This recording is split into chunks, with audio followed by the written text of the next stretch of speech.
बिहार में voter list division मामला थमता दिखाई नहीं दे रहा है। विपक्ष लगातार सरकार और चुनाव आयोग पर हमलावर है।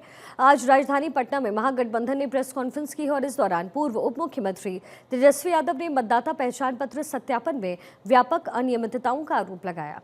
उन्होंने चुनाव आयोग के दावों को चुनौती देते हुए कहा है कि 80% सत्यापन का दावा झूठा है और फर्जी फिंगरप्रिंट और फॉर्म जमा करने के सबूत दिखाए। ये केवल टारगेट पूरा जो है वो कर रहे हैं। तेजस्वी यादव ने यह भी कहा कि इलेक्शन कमीशन ने प्रेस नोट जारी किया है और कहा है कि लगभग 80% से अधिक लोगों के वोटर आईडी का सत्यापन हुआ है, फॉर्म भी जमा हुए हैं। तेजस्वी यादव ने कहा कि हम लोग बैठे हैं, यहाँ अभी तक हम लोगों का नहीं हुआ है। और इस दौरान तेजस्वी ने एक फोटो दिखाया जिसमें देवघर में वोटर सत्यापन के फॉर्म में जलेबियां बनती दिखाई जा रही है। भारत निर्वाचन आयोग द्वारा कल जो है महत्वपूर्ण बात कहेगी 80% की पूरी कर दी गई। आयोग ने दावा किया है कि 80.11% मतदाताओं की गणना प्रपत्र भर दिए हैं, लेकिन ये नहीं बताया गया कि इनमें से कितने प्रपत्र सत्यापित, स्वैच्छिक और वैध तरीके से भरे गए।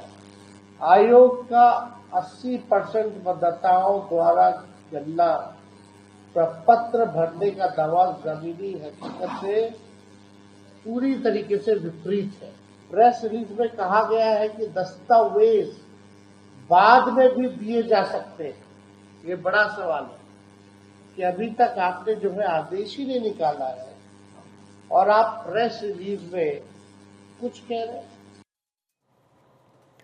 तेजस्वी ने यह भी कहा है कि इलेक्शन कमीशन ने प्रेस रिलीज में कहा है कि दस्तावेज बाद में भी लिए जा सकते हैं, लेकिन इसको लेकर के कोई एसओपी जारी नहीं हुआ। सुप्रीम कोर्ट ने वर्डिक्ट के बाद भी इलेक्शन कमीशन कोई नया अपडेट नहीं दे रही है। इलेक्शन कमीशन कुछ नहीं बता रहा है। इलेक्शन कमीशन ने अब तक ये भी नहीं बताया कि बिना दस्तावेज के लोगों का सत्यापन आखिर कैसे होगा। वहीं सुप्रीम कोर्ट ने चुनाव आयोग को बिहार में मतदाता सूची के SIR अभ्यास की अनुमति देने पर केंद्रीय मंत्री गजेंद्र सिंह शेखावत ने कहा कि संविधान व्यवस्था के अनुरूप निष्पक्ष चुनाव करवाना चुनाव आयोग का काम है। अगर चुनाव आयोग चुनाव की निष्पक्षता के लिए मतदाता सूची की समीक्षा करता है तो ये वो उनका अधिकार है। इस पर किसी को चुनाव आयोग पर संदेह करने की जरूरत नहीं है।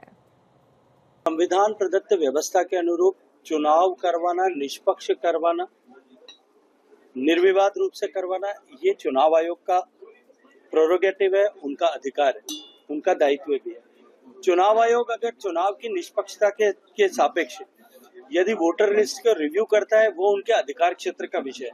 उसमें किसी को भी किसी तरह का संदेह करने की आवश्यकता नहीं है, लेकिन इसको एक राजनीतिक मुद्दा बनाने की कोशिश की गई। आखिर में सुप्रीम कोर्ट ने सेम लाइंस पर वर्डिक्ट किया। मेरा तो प्रश्न इसमें दूसरा है, जब सुप्रीम कोर्ट के आदेश होने के बाद में भी यदि चुनाव आयोग जो है वोटर लिस्ट की समीक्षा करता है, तब किन लोगों के पेट में दर्द हो रहा है और क्यों हो रहा है, इसकी जानकारी निश्चित रूप से करनी चाहिए।